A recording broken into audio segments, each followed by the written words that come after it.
ನನಗೆ ನಿರಾಶೆ ಆಗಿದ್ದು, ಭ್ರಮ ನಿರಸನಾಗಿದ್ದು ಏನಂದ್ರೆ, ಇವ್ರಿಗೆ ಯಾವ ಥರದಲ್ಲಿ ಕುಟುಂಬ ಅಂತ ಕರೀತಾರೆ? ಯಾವ ಇದ್ರಲ್ಲಿ ನಮ್ಮನ್ನೆಲ್ಲ ಒಂದು ಕುಟುಂಬ ಅಂತ ಕರೀತಾರೆ? ಹೆಂಗೆ ನಂಬೋದು ಇವ್ರನ್ನೆಲ್ಲ? ಆಯ್ತಪ್ಪ, ತಪ್ಪು ಮಾಡಿದೀವಿ. ನಾನು ಇಲ್ಲ ಅಂತ ನಾನು ಸಮರ್ಥಿಸ್ಕೊತಾ ಇಲ್ಲ. ಆದ್ರೆ ನೀನ್ ಹೆಂಗ್ ನಡ್ಕೊಂಡೆ ದೊಡ್ಡವನಾಗಿ? ನೀನ್ ಹೇಳ್ಕೊತಾ ಇದ್ಯಾ ನಾನು ಮಂಜನ್ಗೆ ಹೇಳ್ತಾರೆ ನಾನು ನಿರ್ಮಾಪಕ. ನಿರ್ಮಾಪಕರ ಸಂಘದವ್ರು ಹೋದ್ರು, ಎಂ ಜಿ ರಾಮಮೂರ್ತಿ ಅವರು, ಬಾಮ ಗಿರೀಶ್ವರಣ್ಣರು ಮಾತಾಡಿದ್ರ? ಹೋದ್ರು, ಅಪ್ಲಿಕೇಶನ್ ಕೊಟ್ಟರು, ಅವ್ರ ಕೆಲಸ ಅವ್ರು ಮಾಡಿದ್ರು.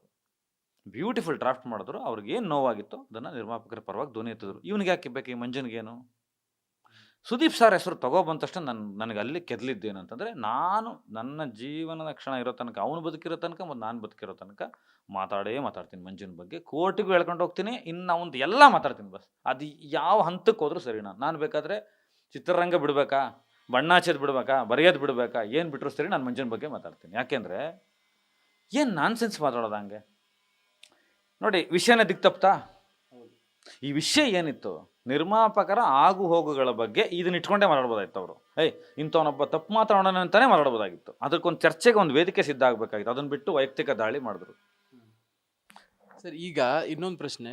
ನಾವು ಕೆಲವೊಮ್ಮೆ ಎಲ್ಲಿ ಮಾತಾಡ್ತೀವಿ, ಏನು ಮಾತಾಡ್ತೀವಿ ಅನ್ನೋದು ಮ್ಯಾಟರ್ ಆಗುತ್ತೆ. ಅದೇ ರೀತಿ ಒಬ್ಬ ಸೆಲೆಬ್ರಿಟಿಯಾಗಿ ಕೆಲವೊಂದು ಹೇಳಿಕೆಗಳನ್ನು ಕೊಡಬೇಕಾದ್ರೆ ಹುಷಾರಾಗಿರಬೇಕು ಅನ್ನೋದು ನಿಮಗೂ ಗೊತ್ತಿರುತ್ತೆ, ಸಾಧಾರಣವಾಗಿ ಸೆಲೆಬ್ರಿಟಿಗಳಿಗೆ ಎಲ್ಲರಿಗೂ ಗೊತ್ತಿರುತ್ತೆ. ಯಾಕೆಂದರೆ ವಿವಾದಕ್ಕೆ ಎಡೆ ಕೊಡಬಾರ್ದು ಅನ್ನೋ ದೃಷ್ಟಿಯಿಂದ ಮಾತಾಡಬೇಕಾಗತ್ತೆ. ಬಟ್ ನೀವು ಆ ರೀತಿ ಮಾತನಾಡುವಾಗ ಆ ಒಂದು ವಿಚಾರದ ಬಗ್ಗೆ ಯೋಚನೆ ಮಾಡಲಿಲ್ವಾ? ಅಥವಾ ಏನಾಯಿತು ಅಂದರೆ, ನೋಡಿ, ನಾನು ಇದು ಮಂಜನ್ ಥರ ನಿಮಗೆ ಸ್ಪಷ್ಟನೆ ಕೊಡೋದು ಬೇಡ, ನಿಮಗಾದ್ರೂ ಗೊತ್ತಿದೆ ಅನ್ಕೋತೀನಿ. ನಾನು ಸೋಷಿಯಲಿ ತುಂಬ ವರ್ಕ್ ಮಾಡ್ಕೊಂಡು ಬಂದಿರೋನು.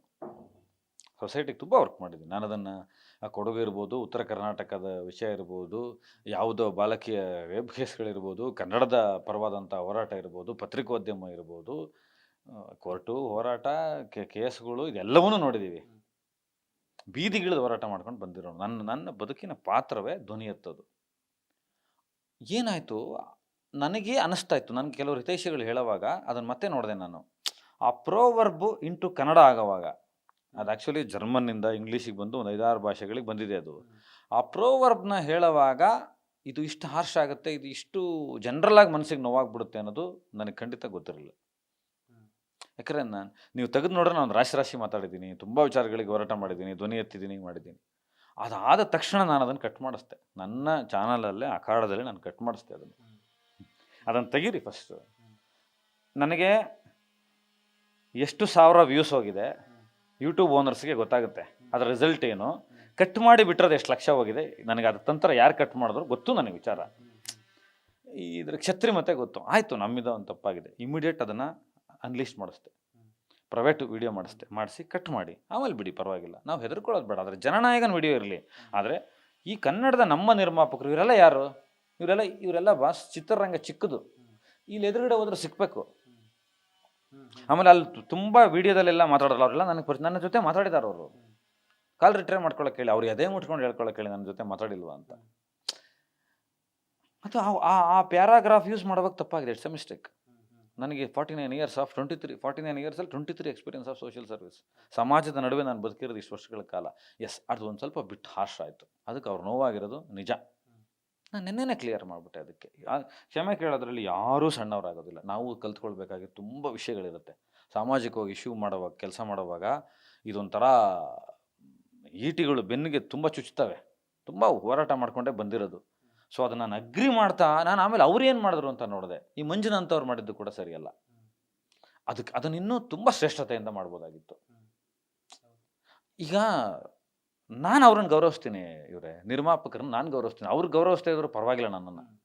ಅವರು ಒಬ್ಬ ರೈಟ್ರಾಗೋ, ಒಬ್ಬ ಪತ್ರಕರ್ತನಾಗೋ, ಒಬ್ಬ ನಿರ್ದೇಶಕನಾಗೋ, ಒಬ್ಬ ಆ್ಯಕ್ಟ್ರಾಗೋ ಯಾವುದೋ ರೂಪದಲ್ಲಿ ಅವ್ರು ಗೌರವಿಸ್ಬೇಕಾಗಿತ್ತು. ಗೌರವಿಸೋದು ಬೇಕಾಗಿಲ್ಲ. ನನ್ನ ಬಗ್ಗೆ ಅವ್ರು ಏನು ಬೇಕಾದ್ರೂ ಮಾತಾಡಲ್ಲ. ಆದರೆ ಪರ್ಸ್ನಲ್ ಇಶ್ಯೂಸ್ನ ಒಂದು ಸೋಷಿಯಲ್ ಇಶ್ಯೂ ಕಾಸ್ ಅಂತ ಬಂದಾಗ ಮಾತಾಡಬಾರ್ದು. ನಾನು ಎಲ್ಲ ಆಡಿಯೋಗಳನ್ನು ಕೇಳಿಸ್ಕೊತಾ ಇದ್ದೀನಿ. ಎಲ್ಲ ನ್ಯಾಯಾಲಯಕ್ಕೆ ಈ ಪ್ರಕರಣ ಹೋಗಲಿ ಅಂತ ಆಸೆ ಪಡ್ತೀನಿ. ಹೋದರೆ ಇದೇ ಕಮೋಟು ಇನ್ನೊಂದು ಪದ ಏನು ಬಳಸಿದ್ದೀನಲ್ಲ, ನಾನು ಆ ಪದ ಬಳಸಲ್ಲ. ಯಾಕೆಂದ್ರೆ ಹರ್ಟ್ ಆಗಿದೆ. ನಾನು ಆಲ್ರೆಡಿ ಅದನ್ನು ವಾಪಸ್ ತೊಗೊಂಡಿದ್ದೀನಿ, ಕ್ಷಮೆ ಕೇಳಿದ್ದೀನಿ. ಅದೇ ಪದನ ಯಾವ್ಯಾವ ಪ್ರೊಡ್ಯೂಸರ್ಸ್ ಬಳಸಿದ್ದಾರೆ, ಆತ್ಮೀಯರಾಗಿದ್ದಾಗ ಎಷ್ಟು ಜನ ಬಳಸಿದ್ದಾರೆ, ಮದ್ಯಪಾನದ ಇದರಲ್ಲಿ ಏನು ಬಳಸಿದ್ದಾರೆ, ಬೇರೆ ಟೆಕ್ನಿಷಿಯನ್ಸ್ಗಳು ಬಳಸಿದ್ದಾರೆ, ಸಿನಿಮಾಗೆ ಸಂಬಂಧ ಇದ್ದವ್ರು ಹೆಂಗೆ ಬಳಸಿದ್ದಾರೆ. ನಾನು ಒಬ್ರಿಗೆ ಮಾತ್ರ ಸೀಮಿತವಾಗಿ ಹೇಳ್ತಾ ಇಲ್ಲ. ಇದನ್ನು ನಾನು ಕೇಳ್ಪಟ್ಟಿದ್ದೀನಿ. ನನಗೆ ಆಲ್ರೆಡಿ ನಿನ್ನೆಯಿಂದ ಬರ್ತಾ ಇದೆ. ಒಬ್ಬರು ಮೀಡಿಯಾದಲ್ಲೇ ಬಳಸಿದ್ದಾರೆ. ನಾವು ಅದಕ್ಕೆ ದುಡ್ಡು ಕೊಡಬೇಕು, ಇಲ್ಲಾಂದ್ರೆ ಅದನ್ನು ತಂದು ಕೊಡಬೇಕು ಅಂತ ದೊಡ್ಡ ಚಾನಲಲ್ಲಿ ಬಳಸಿದ್ದಾರೆ. ಎಲ್ಲದನ್ನು ಕೋರ್ಟಿಗೆ ಇಡ್ತೀನಿ. ಸ್ವಾಮಿ ಇದನ್ನು ನೋಡಿ ಮಾತಾಡಿದ್ದೀನಿ, ಬಟ್ ಆದರೆ ಬೇಸರ ಕ್ಷಮೆ ಕೇಳಿದ್ದೀನಿ, ಬಟ್ ಇವ್ರು ಮಾತಾಡೋದಕ್ಕೆ ಏನು ಹೇಳ್ತೀರಾ ಅಂತ. ಒಂದು ಹೇಳ್ತೀನಿ ಕೇಳಿ, ಪ್ರತಿರೋಧ ವ್ಯಕ್ತಪಡಿಸೋದು ತಪ್ಪೇ ಅಲ್ಲ ಈ ಸಮಾಜದಲ್ಲಿ. ನಾನಾಗಲಿ, ನೀವಾಗಲಿ, ಅವನು ಕೋಕೋನಟ್ ಮಂಜ ಆಗಲಿ, ಕೊಬ್ಬರಿ ಮಂಜ ಆಗಲಿ, ಮಂಜನೂ ಆಗಲಿ, ಆದರೆ ಸರಿಯಾದ ರೀತಿಯಲ್ಲಿ ಇರಬೇಕು. ನಾನು ತಪ್ಪು ಮಾಡಿದೆ ಅಲ್ವಾ, ಅವ್ರು ಕಂಟ್ರೋಲ್ ಇಟ್ಕೋಬೇಕು. ಅವನು ಬಂದು ಅದೇ ಹೊಂಡಕ್ಕೆ ಬಿಡ್ಬಾರ್ದು. ನನಗೂ ಅವನಿಗೂ ಏನು ವ್ಯತ್ಯಾಸ ಇದೆ? ಏನೂ ಇಲ್ಲ. ಇಬ್ಬರು ಒಂದೇ ಕೆಸರಿಗೆ ಬಿದ್ದಿದ್ದೀವಿ. ಈಗ ಇಬ್ಬರು ಕೋರ್ಟ್ಗೆ ಹೋಗೋಣ ನಡಿ ಅಂತೀನಿ ನಾನು. ಅಂಡರ್ಸ್ಟ್ಯಾಂಡ್ ಕರ್ಕೊಂಡು ಹೋಗ್ತೀನಿ ಅವನ್ನ. ಆಲ್ರೆಡಿ ನಾನು ಲೀಗಲ್ ಟೀಮ್ಗೆ ಹೇಳಾಯಿತು, ನಾನು ಎಲ್ಲೋದ್ರೂ ಈ ವಿಚಾರಕ್ಕೆ ನಂದು ಕ್ಷಮೆ ಇದೆ, ವಿನಮ್ರವಾಗಿ ಕ್ಷಮೆ ಇದೆ. ಆದರೆ ಮಂಜುನ ವಿಚಾರದಲ್ಲಿ ಹೋರಾಟ ಮಾಡ್ತೀನಿ. ಯಾಕೆ ಅಂದರೆ ಸರಿಯಾದ ವಿಷಯ ಸರಿಯಾಗಿ ಅರ್ಥ ಆಗ್ಬೇಕು ಎಲ್ಲರಿಗೂ. ನನಗೆ ಅವ್ನು ಸುದೀಪ್ ಸರ್ ಹೆಸರು ತೊಗೊಂಡಾಗ ನನಗೆ ಕೆಂಡಾಗ್ಬಿಟ್ಟೆ. ನಾನು ನೆನ್ನೆ ಅದನ್ನು ನೋಡಿದಾಗ ಭಾರಿ ಮನಸ್ಸಿಗೆ ನೋವಾಯಿತು. ಇವನು ಏನು ಮಾಡೋಕ್ಕೆ ಹೊರಟಿದ್ದಾನೆ, ಅದರ ಸಂಬಂಧ ಏನು, ಅವಶ್ಯಕತೆ ಏನಿದೆ?